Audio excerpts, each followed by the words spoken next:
Welcome to the Business Development Podcast, brought to you by the Global Business Development Association, delivering the strategies and tactics to boost your career and corporate growth.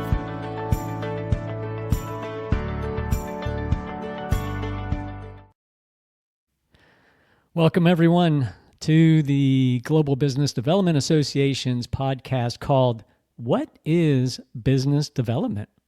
Well, let me ask you a question.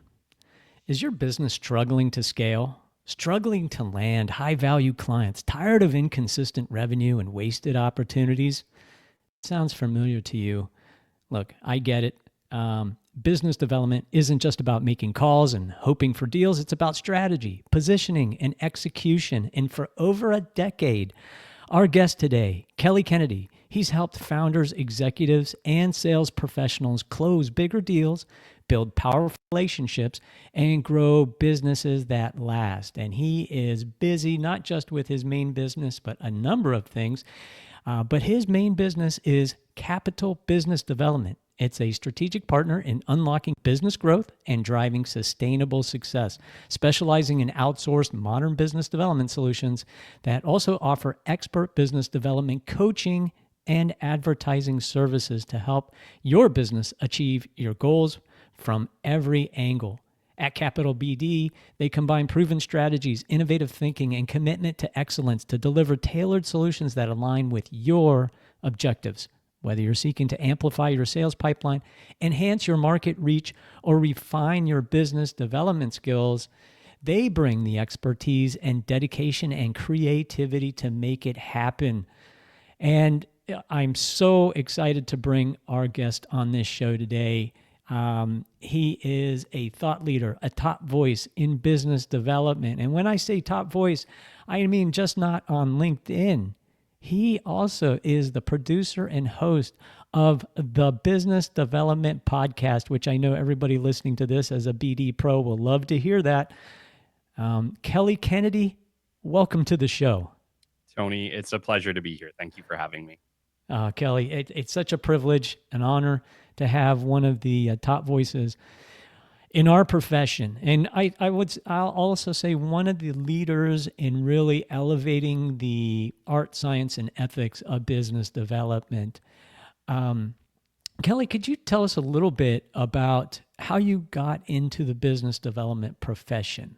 Well, like I would say almost all of us, business development chose me while I was running about as fast and hard as I could, Tony, in the other direction.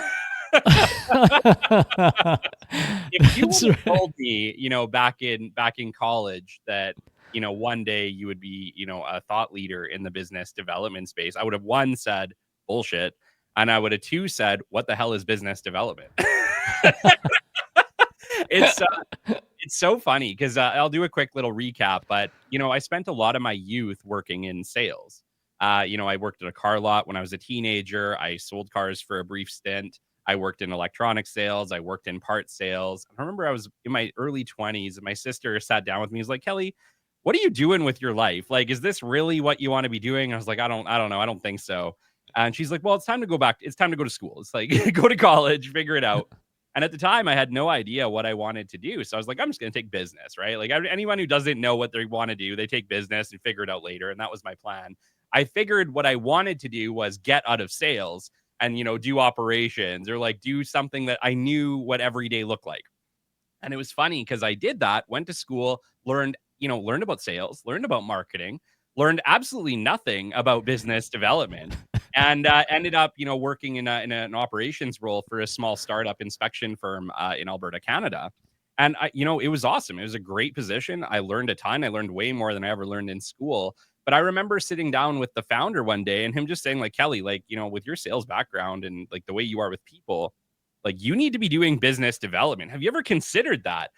And I remember Tony stopping and just realizing I have no idea what he's talking about. I went to my computer and I Googled, what is business development? And that was, way back in 2012. And that was really the start of this whole thing.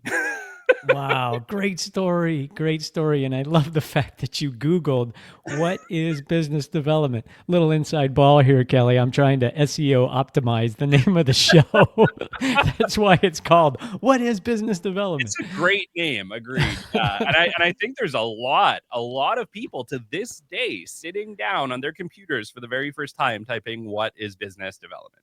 Oh my goodness. And then when you get that answer that pops up on Google, it's like, okay, I'm still just as confused. Yeah. And that's kind of the joke on our profession, isn't it? You get a room of full of 5 business developers, asking them to define business development, and you'll get like 8 different answers. That's right. And actually that's interesting. That's what drove me to write the business development body of knowledge. Is okay. I was like, okay, enough's enough. Everybody has all these definitions of BD. It sounds like everything's wrong. So I, collected like 2,000 pages of notes, read tons of books, research papers, you name it, and just kind of put it all together to say, okay, once and for all, this is it. This is the body of knowledge. Let's all rally around this. It may not be the right answer. But let's at least get something out there where people can, take shots at it and go, okay, yeah, I agree with that. No, I probably don't agree with that. Okay, great. Let's think about it academically, and let's debate it, and let's, as a profession, have something we can all gravitate around, so that when new people join the profession and go, type it into their search engine and say, what is business development? It gives them a good answer. Or somewhere that they can at least start and get started in the profession. And that's what I really like about your story too, Kelly, is how you started in the profession. Is you started in sales. Yes. And you started early on in high school. That's exciting. Selling cars in high school. That's pretty high end. Well, right after. I was parking cars in high school, selling them after graduation. Okay, okay, that's impressive. I was selling hamburgers. Oh, I worked at Radio Shack too, so I was a nerd. So yeah, selling things like that. And a lot of time in Radio Shack as a kid. Okay, we are birds of a feather. We're both BD nerds. That's right. So yeah, but then it's interesting though. You went to college. You took your sales marketing courses. Still no information there about business development, which actually I'm just launching a post actually in a couple of days listing the colleges in the world that have business development programs. And fun fact, there are only 14 in the world. I believe it. But look, our profession's growing fast. I mean, over the past 5 years, LinkedIn has consistently pointed out at least one job type in our profession that is in the top 20 fastest growing roles. So we're growing like gangbusters. And so it was interesting to see you started in sales, you went to college, then you rolled into operations, which a lot of BD people have that background of being in operations first, which gives you that technical credibility. It gives you network, it gives you relationships. And I think when you married that with your sales background, that really does position you nicely to go into BD. And I think some of the listeners may be thinking, well, okay, what's the difference between sales and BD? Isn't that the same thing? Didn't he just end up doing the same job? And of course, in the BD Bach, I talk about that. No, sales is a very, very specific profession. Yeah. You have to be highly trained. And BD sits between marketing and sales. You have marketing, it catches the community's awareness. Then you roll, once that prospect is engaged with your brand activation phase. That's where we BD people get involved until that prospect raises their hand and declares intent to purchase. Maybe not your product, but purchase a product. And that's when you bring in the salespeople who their mission is to convert that prospect into a client as efficiently and as effectively as possible. That's their role. And so it's great to see that you started in sales, moved to ops, then moved into BD. And that I think is pretty consistent. That's my background. Well, actually, if you count pushing burgers and, primitive computers at Radio Shack and then rolling into operations I did operations for like 20 years. So, and then finally rolled into BD. So great pathway. Thank you for sharing that story. Now, you have been a leader in our profession. You started your podcast a couple of years ago, right? You're at 217 episodes, right? 217 episodes this week, yeah. And you are in the top, what was it? You told 2%. me? top 2% of podcasts in the world, In the folks. world. Huge amount of dedication. His podcasts are fun. It just fascinating guests, from all industries, it seems like, specialties, but it all comes down to learning about the business development profession, helping you advance. And, your business as well, Kelly, is, I always think it's so important for folks that, look, you can read a ton of books. You can read a bunch of things on LinkedIn about BD tactics. That's great. You can read the business development body of knowledge, get your business development professional certification. That's great. That only gives you competency. Okay. That just ensures that you have the vocabulary, the concepts, the frameworks down, you understand them. But it is a world of difference between competency and proficiency. And that proficiency game never ends. No. And everybody needs a coach. Everybody needs a second pair of eyes that looks at their performance and goes, hey, I think you think you're doing the right thing, but you probably need to tweak this, tweak that. And that's what you do with your business, isn't it, Kelly? I have no choice, right? Like at this point, I would say business is evolving faster than ever. If I look at like when I first got into business development way back when, early 2010s, dude, like we still worked from Rolodexes, Excel spreadsheets, and we had business cards everywhere on our desks. I know you remember that. I remember that. I do it completely different today. I used to drive around business to business, dropping cards, hoping to get the contact for the guy that I need to speak with. Now we have this incredible tool called LinkedIn right in front of us every day where we can track down the ideal customer, the ideal profile for that customer. We can track down the ideal industries. We can connect with those people same day. It's we had to evolve, and the industry is constantly evolving to become more efficient. And I feel like I learn something new at least every 6 months and I mean like completely new, Tony, something that I've never done before. Yeah, that's the fun thing about business development is it's constantly evolving. So that, that's another reason why you need a coach, is somebody who's keeping up with the latest trends and advising you on, hey, that's a nice tactic, but it's getting a little old. You probably need to move to this and kind of tweak it. Yeah.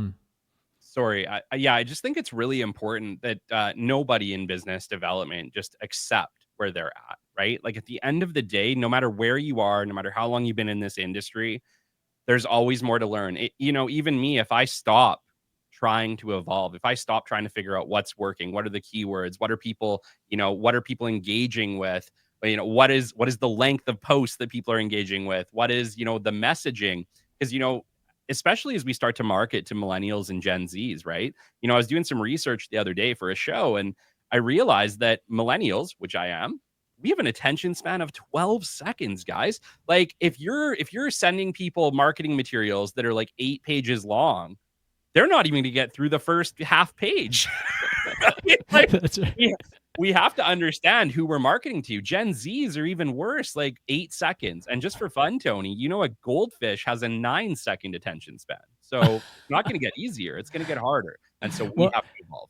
Hey, Kennedy, I am Gen X, so I have a longer attention span, but I have a shorter memory. Okay. Well, I don't know. I would say, we have short memories too. Okay. Well, I know folks they're definitely going to remember this show. They're definitely going to remember you because you have such a great story that I think will resonate with a lot of them that are listening. And, you're in the Edmonton area, right? Correct. Yeah.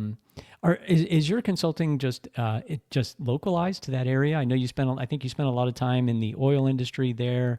That's a very big industry, I think, based on where you are in Alberta, Canada. But do you just kind of limit localized or any particular vertical that you help? No, we could ultimately support business development across North America because most of what we're doing at this time is done remotely for the digital leads and introductions and to go through the initial phase before we do the handoff. So almost everything we do, especially on the consulting side, can be done anywhere around the world as long as the time zones match up. The coaching definitely can be done worldwide.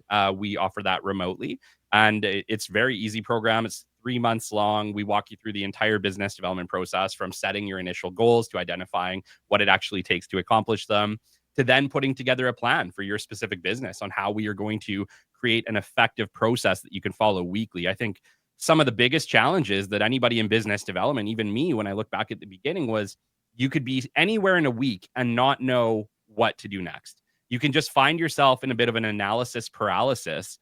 And what I realized later on was if I could create a structured process that I could follow every single week, from my digital introductions to my prospecting to my calls to my meetings to my handoff, and rinse and repeat over and over and over again, if you could get really granular on your ideal customer profile, you could skip a lot of that like really hard part of trying to contact, let's call it 50 to 100 people to book your meetings. You and me both know if you do the legwork up front, the detective work, as I like to call it, if you do that detective work up front, you don't have to make 100 calls. You can make 30 targeted calls and still book your meetings. And that's what I'm trying to teach people. I'm trying to teach people that you can do this better. You can put more time in your pocket. You can have more freedom and still book the meetings you need to close the business you want to close.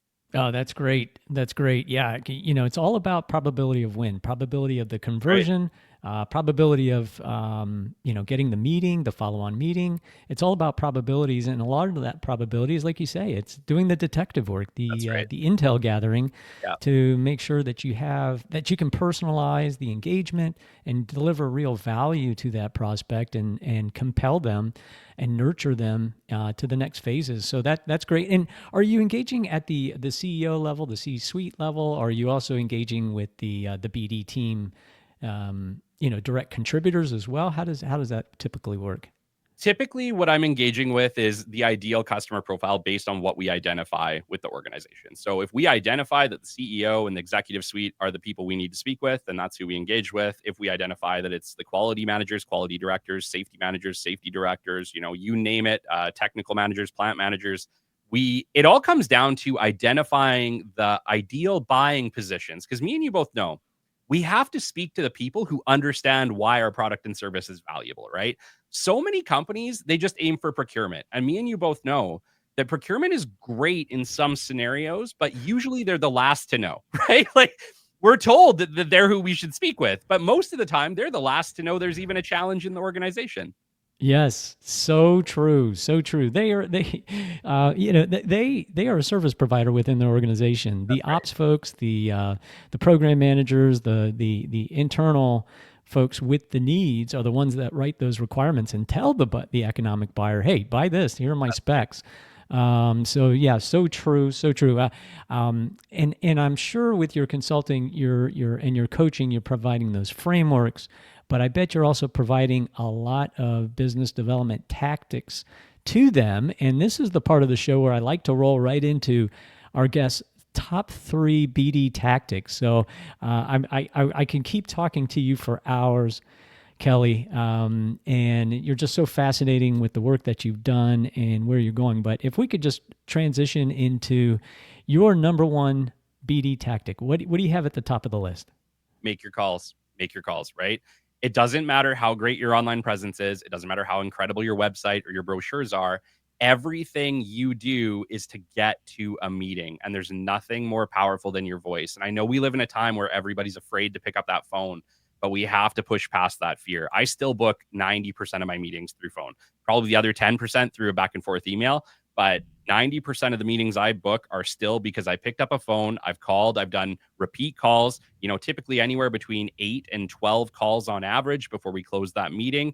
Most business developers are quitting it too. Guys, it takes between 8 and 10 on average at least before you give up on that prospect. Yes, so true. It's funny you mentioned that because the guest on the previous episode for our podcast, David Ackert, just published a book, and he has a system that a software platform that has recorded. It enables their clients to conduct pipeline optimization and whatnot, and so they have massive data over 10 years that they could look at all of this. Yeah, and he said that their data showed 14 touch points. From first contact to conversion is what it takes. So very consistent with what you found, Kelly. You got to get into that. I think, what did you say? You said about 10? Yeah, we were averaging 11 at Capital Business Development over, the 3 years that we were recording it. And then what we also realized was that if you were targeting large companies, right? We're talking the Walmarts of the world, in our case, the CNRLs, the Synovises, the big oil companies.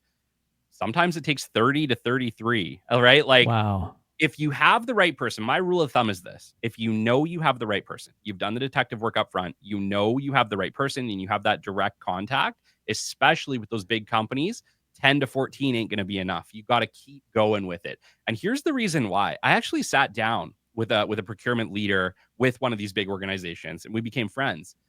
And I remember just asking him, I said, what is it like to be on the other side? Because obviously, as business developers, we always wonder, what is it like to be procurement? Like, I want to get into their brain. I want to know what's happening for them so that I can be more effective.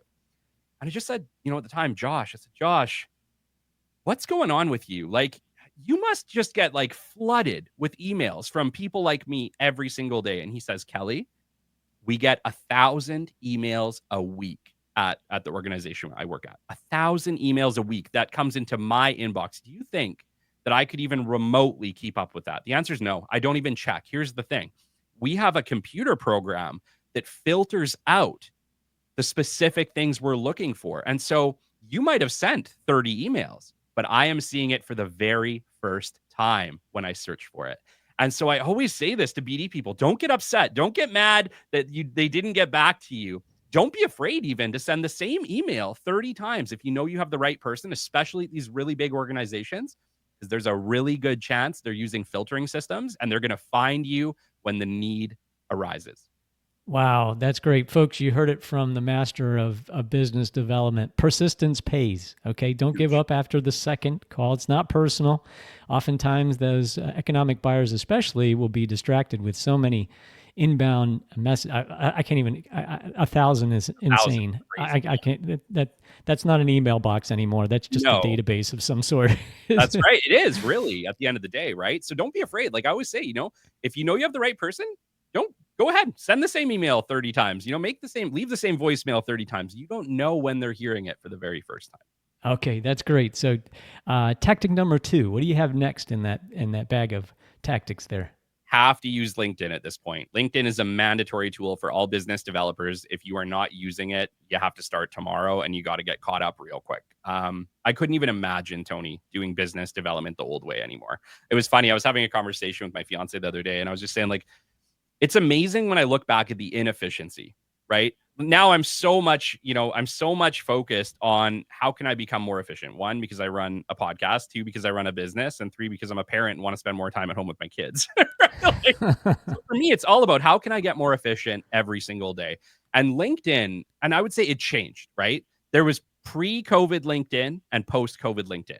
Post-COVID LinkedIn, everybody was there, and it forced us to learn how to connect remotely. And dude, I would never go back now. With LinkedIn, we can do targeted searching. We can identify ideal buying positions. We can identify prospects within our targeted areas that we want to. We can connect with 100 every single week. And I always say, use your LinkedIn connections because you only get 100 of them and they don't roll over into the next week. So get 100 a week, use them all, connect with ideal prospects, and start to send your digital introductions that way and start to fill your pipelines that way in the digital introduction space. I always say my very first touch point is my warm introduction on my LinkedIn. On my CRM, if you look at my first stage of my CRM, it's literally called LinkedIn Digital Introductions. And these are prospects I've connected with. I've sent a really personal and brief introduction message. I'm literally talking like 3 to 4 lines, nothing crazy. And I might attach a brochure for the organization that I'm working with at that time. And now they know who I am. They know what company I work with. And when I find their contact details and reach out direct, which is the next stage of my pipeline, I'm now a warm lead as opposed to a cold call. And it works considerably better than just cold calling directly. So I would say get good on LinkedIn, populate your profiles, put it all on there. Don't leave anything out. Use your featured sections for my business developers. Remember, there's a recommendations section on LinkedIn. Start to ask your clients and prospects for recommendations, your peers for recommendations. They're going to be really powerful in a couple of years. Yeah, wow. A lot of BD gold packed into tactic number 2, which is LinkedIn. And we could probably go for several more hours talking about all of the detailed elements of LinkedIn and how you can really optimize your engagement with prospects, research about your ICP, And yeah, it's just such a powerful tool now. I kind of take the perspective of LinkedIn is the largest conference in the world. Yes. And it's on 24/7, 365. You are in the conference room. You're in that conference exhibit hall. And you need to know how to navigate it and use it to your benefit. And also to find those prospects that have a valid need for your solution. Yeah. And for folks that are always afraid of the cold call, or folks that fear of, well, I'll come across as salesy and I'm trying to close. I always tell people, look, it's all about delivering value. Operate from a position of giving. And I'm sure that's what drove you into the BD profession, Kelly. I mean, that's what it sounds like. People were telling you, Kelly, you're a giver. You love to deliver value and take care of people. That's what this job is. Yeah. And whether they convert or not, a lot of BD people are, they're just salaried. They're not even commissioned. That's The job. Yep. So your job is to go out there and help people. And when people take that perspective, it makes it a lot easier. And especially on LinkedIn, give, content as well, publish content that's giving, as opposed to the typical, we just hired so-and-so. That's great. Share tactics, share what you're seeing in the industry, really focus on your vertical, and you'll find that folks gravitate to you. You'll have, that'll be part of your inbound demand gen side, where folks are starting to gravitate to you, and map that with the 100 connections that you talked about each week, your optimized profile, and it all kind of snowballs. So fantastic. I love tactic number 2. I know you and I think strongly about that one, and we do it every day. Now let's talk about tactic number 3. Tactic number 3 would have to be it's a new one, actually. Oh boy, we're hearing it first. Okay. Yeah. And I would say 2024, a switch flipped on what the future is going to look like for all of us. And personal branding. And, I know that this show is pretty new, so you didn't get, 100 guests at that point talking about personal branding. But I kid you not, it felt like every show that I did in 2024, the key word for the year was, we have to all start focusing on personal branding, not just the CEOs, not just the founders, not just the thought leaders, every single one of us, from the employees, right up to the executive teams, because our ability to connect and essentially influence and build trust is starting to shift to an online space, specifically LinkedIn. I'm really going to hop back to LinkedIn. And dude, I didn't even realize this when I started the BD podcast, right? We didn't really get into why I started the BD podcast, but when I started it, it was very similar to what you're doing right now, where it was like, there's a huge gap here. BD Bach is probably one of, let's call it, 4 books maybe ever written on business development. Like, that's how rare a book specifically on business development was. When I started the business development podcast, I think there was one other podcast and it had like 10 episodes. And that was it. And so I just saw this like wide open space where I just realized, okay, look, I've been doing this a long time. I know what I'm doing. I have process. I can teach this. I'm just going to do this for the Kelly who's Googling what is business development for the very first time and finding nothing or very little information. And I just decided I'm going to start talking to my wall in the basement, and I'm going to share business development advice, and I'm going to do, eventually entrepreneurial interviews, because I was doing that at the same time. And I'm going to do both. I'm going to give business development advice. I'm going to do entrepreneurial interviews. I'm just going to see what happens. I'm going to give back as much as I can. And really, for those that are listening, some of the best value in the business development podcast are my first, let's call it 30 episodes, because I packed so much knowledge into that time, literally for the new Kelly, for the new business developer getting into this for the very first time. And, you talked about it earlier with operations, that transitional path. I can't tell you, Tony, how many people reach out and say, I'm an engineer. I've been an engineer at this company for 20 years, and they now want me to do business development. I don't know what I'm doing. Or I've been in operations for years, and now it's been identified that business development would be a good role. I think I want to do it. And I found your podcast, and it's changed everything. And so for me, it's been an incredible way to give back to an industry that's given so much to me. Oh, wow. That's wonderful. Wow, a lot to consider in tactic number 3 and where things are going, which is that personal brand. Yeah. I'll go back to my BD nerd aspect of all this too. And my take is, yes, you must have a personal brand. And what is brand? Well, in the BD Bach, we talk about brand being a container of trust. Yes. Well, how do you build trust? You build that trust by giving purpose, empathy, and truth to your community. And as a business developer these days, you have access to one of these things. You got a microphone, you got a megaphone with LinkedIn. And the other thing too, Kelly, that struck me in your whole approach, all about giving. Those first 30 episodes, you're just pouring your heart out, just giving to people. And again, that's the BD mission. And and you and I, we're just covering, like, we're just scratching the edge of the iceberg on the massive content available for business developers out there. I mean, there's so many niche elements of business development folks can talk about, specifically with their verticals within their industry. Yes. I think I agree with you. 2020, it was a nice to do. 2024, 2025, it's a necessity. And just to put my BD nerd hat on again, looking toward the future with AI, if you want an AI that can operate for you, be your avatar, be everywhere at once for you, and massively expand your presence, well, it needs to be trained on data, right? What does Kelly think? How does he do BD? What does he sound like? What does he look like? You have to feed the model. And I think that's going to be really exciting for business developers. We're already seeing it now. I mean, AI is making us hyper-enabled business developers now. I'm using it practically every day.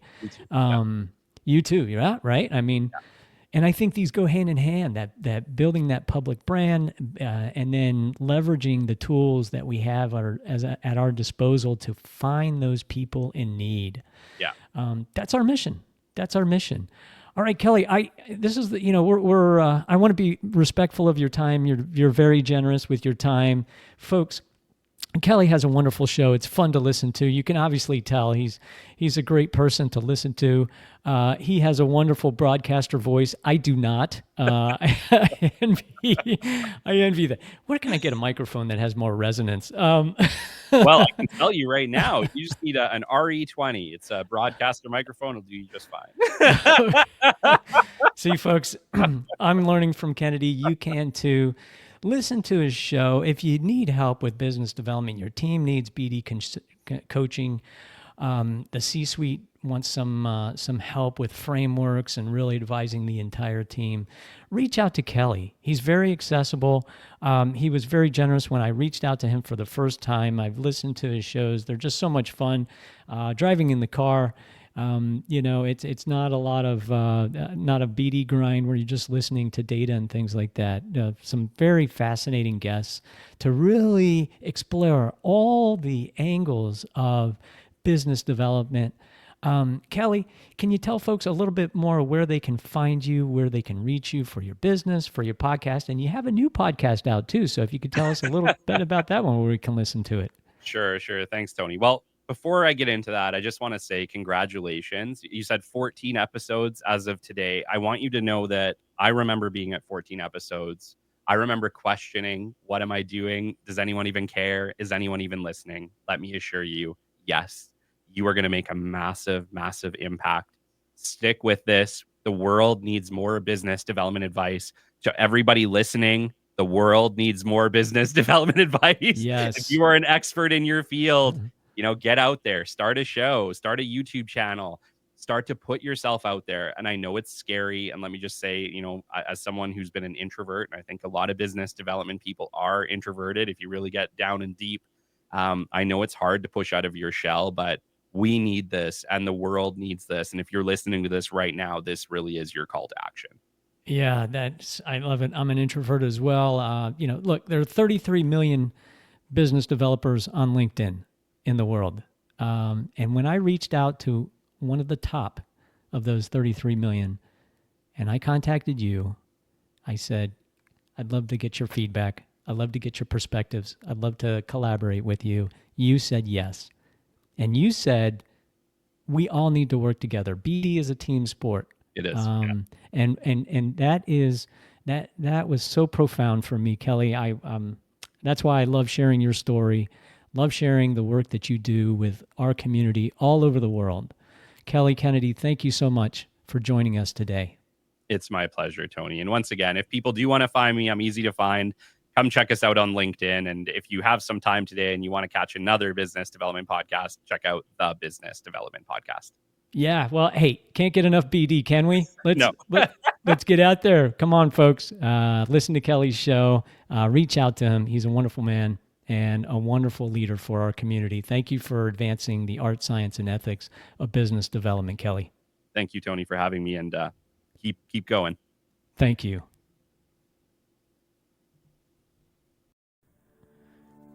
Thank you for listening to the Business Development Podcast. Join our free community of corporate partners and business development professionals advancing the art, science, and ethics of the business development profession at gbdassociation.org.